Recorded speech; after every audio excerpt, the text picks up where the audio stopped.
During term 3 of this year we have had a different curriculum that we have been using.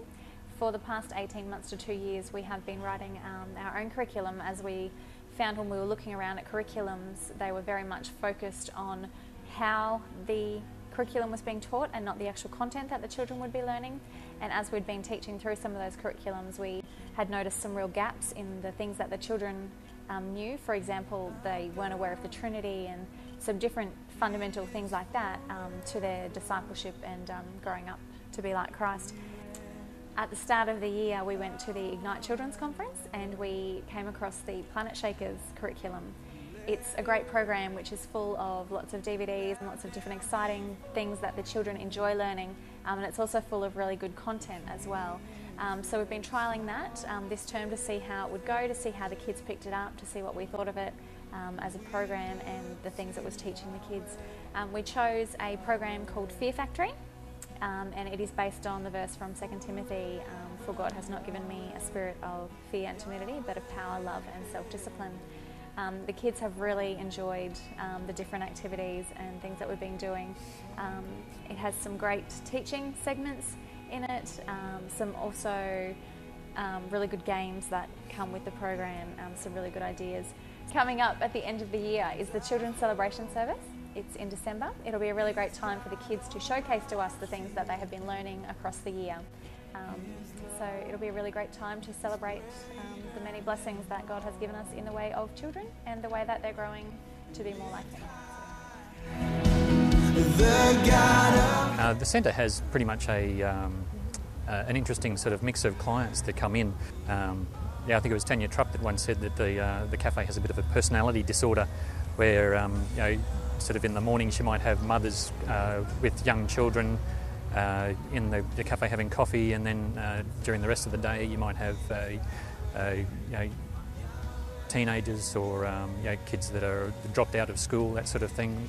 They'll be hanging around playing pool, and then in the afternoons you'll have young kids from the dance school with their parents or grandparents having coffee. So it goes through quite a different change. Yeah, we came up with a bit of an idea to introduce a standard of behaviour for the cafe. Based on based on TV ratings, and after a bit of consideration we sort of thought G rating was probably the best thing to go for, so that everybody who uses the centre has an understanding of what's expected as far as their behaviour is concerned.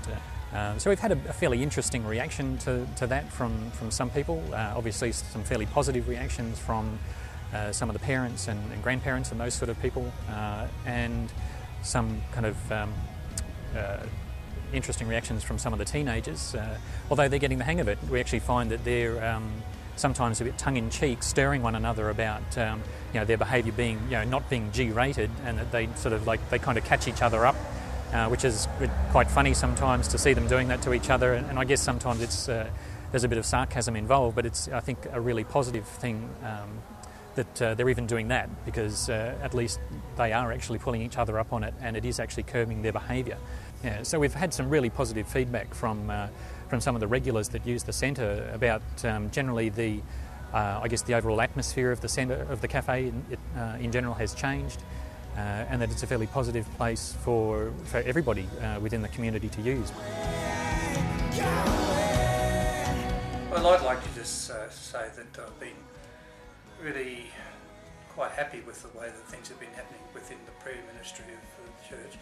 One of the things that I find is quite advantageous and is not available in all of the churches is the fact that at the end of the church service there is an opportunity for everybody to come forward if they need prayer for that week, and I think that's a real plus in our church.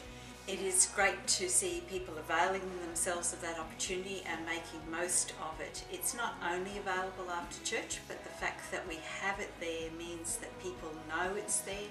And one of the other things is that from the NCD results we've seen that there is obviously a very strong prayer ministry in the small groups, and it's great to see the small groups being used for that. That is one of their strengths. Only other thing that I would like to see, happening more and more within our own church is the development of some of the prophetic gifts within the church.